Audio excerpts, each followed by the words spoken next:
What's on, ladies and gentlemen? My name's Ross, I like games, and today we need to be taking a little bit of a look at more new Digimon cards. Daily Digimon cards, ladies and gentlemen. Daily Digimon cards. Love it. Very excited. Shout out once again to the lovely Jason Snowjacks from where our translations are coming. And if I ever am silly and forget to give a shout out to Jason Snowjacks, please, in your head, give a shout out to Jason Snowjacks, who is doing a redonkulous job of getting these translated super quickly and, frankly, making my life an awful lot easier. So let's start off with that cactus dude who we all knew we were getting. It's Togemon. Cool. And we knew we were getting a Togemon, right? Because it's one of... I'm not a big Digimon dude, as I've said many times. Even I knew that we'd be getting a Togemon. This was one that I had seen several times in various different forms. It is a green Digimon, which is rather nice. We needed some green Digimon. Remember, they didn't have their own starter set. And what we see is a level 4. And it's a 6 cost to play normally, 2 cost to evolve, and it's got 5,000 power.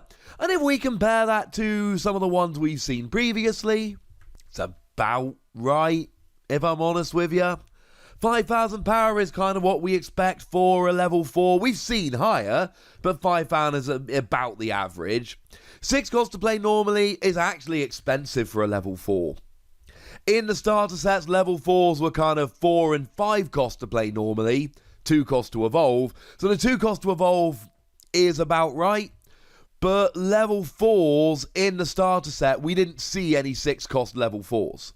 There were no level 4s in any of the 3 starter decks that cost this much to evolve. Although the Garurumon that we saw, the blue Garurumon that we saw in New Evolution, is a 6 cost to play normally, so it's not without precedent. That was also a 5,000 power. So essentially the designers are telling us, well, you know what? If it's a good enough card, we will make it a 6 cost. But it's still only 2 cost to evolve, so there is still that. So we're expecting a rather good skill to make it worth it. Do we get a rather good skill? Well, according to the lovely Jason Snowjacks, what this does is when you evolve, you look at the top 3 cards of your deck. You choose a level 5 or above Digimon, so that's 5, 6, or 7 as it stands at the moment. Add it to your hand, and put the remaining cards on the bottom of your deck in any order. It's another searching card, and it should remind us quite a lot of the Agumon that we're also getting in New Evolution. Now, here's the thing.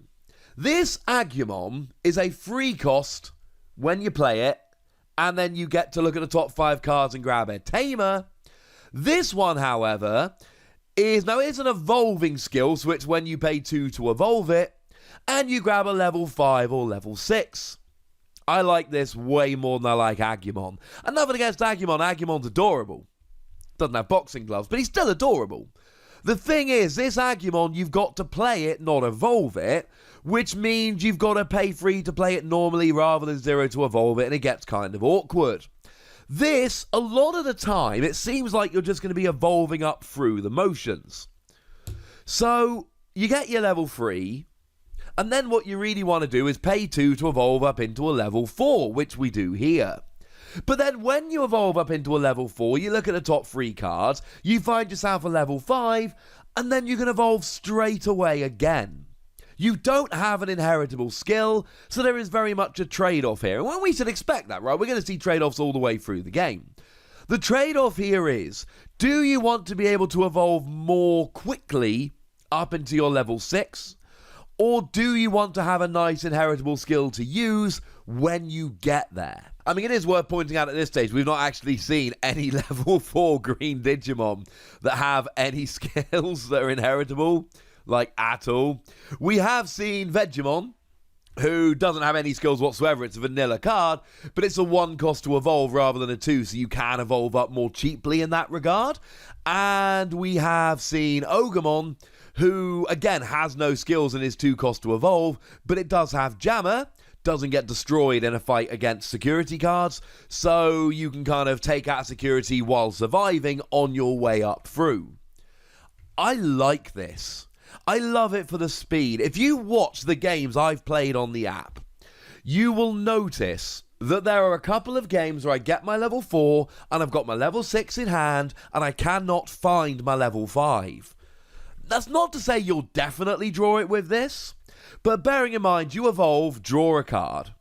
Then you look at the top 3 cards, so if that level 5 is in the top 4 cards of your deck, you're going to find it.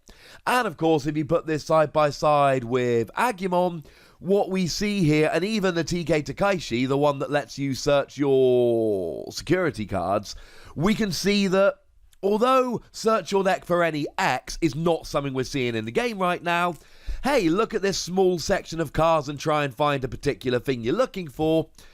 It seems like it's going to be a feature of the game, and that's a good thing. But we've also got a new Baby Digimon to talk about. We've not seen any Baby Digimon from New Evolution yet. Well, other than the green one, but that didn't count because we hadn't seen any green baby Pokemon before.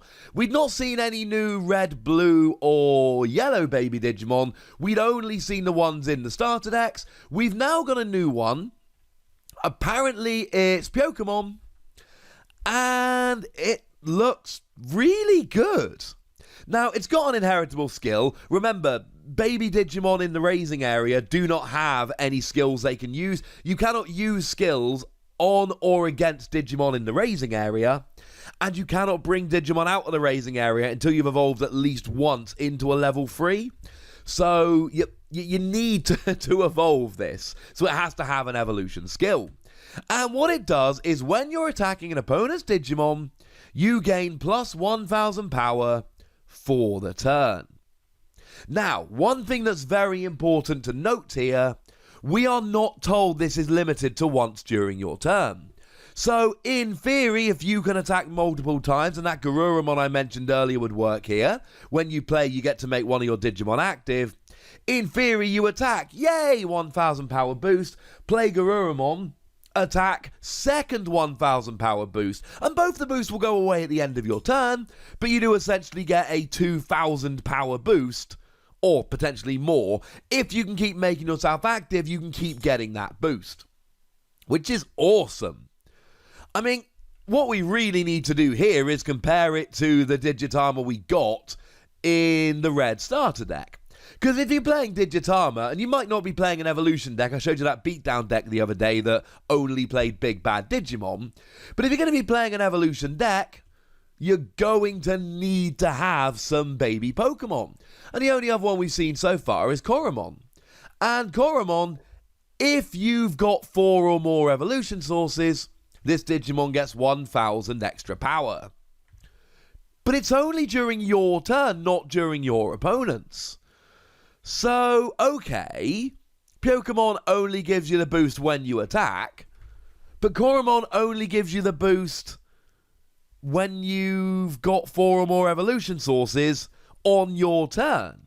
So it's not like Koromon gives you a boost on your opponent's turn if you're trying to defend or any of that malarkey, but there is a gigantic difference between the cards, and that is that Pokemon only gives you a boost when attacking a Digimon, not when attacking a security stack. Now, this is good. It gives you a lot of certainty, etc., because it means, oh, I want to attack a 6,000 power Digimon. Oh, I've got 6,000 power. Oh, no, wait, I'm being boosted to 7. Now I'm going to survive.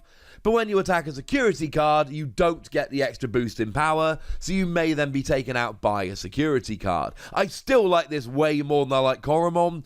I would much rather always have a boost when attacking a Digimon, rather than having a boost when attacking security card or Digimon once I've evolved all the way up to a level 6. This seems like the better red Digitama. I can see an argument for playing the other one. I do think this is better. I think this is a superior one. But like I've said, if people really do want to have that extra boost for security cards to try and increase the chance they will survive against a security Digimon. But bearing in mind, in order for that to work, you've got to hit a Digimon, not a Tamer or an option card. And it's got to be one that would KO you by 1,000 power. Whereas when you're attacking a Digimon, you know what power they are, you know if you need the boost or not, and that's why I like this so much more. When I'm making a red deck, this is my Digitama. Call him a shot, ladies and gentlemen. I'm calling it. But I'd like to know which one you prefer. Maybe I'm being too harsh on Koromon. Maybe I'm being too high on Pyokomon. Maybe Togemon isn't some all-encompassing amazing level 4. Regardless, I'd love to hear from you lovely ladies and gentlemen. So let me know in the comment section. Go nuts! Be nice. And then make sure you like this video, subscribe to this channel, and follow me on Twitter at the Wossy, where we talk Digimon and Final Fantasy and Keyforge and all sorts of fun things. But by far the most important thing, as always, look after yourselves till next time, would ya? Thank you very much for watching. My name's Ross, and you've been watching Wossy Plays.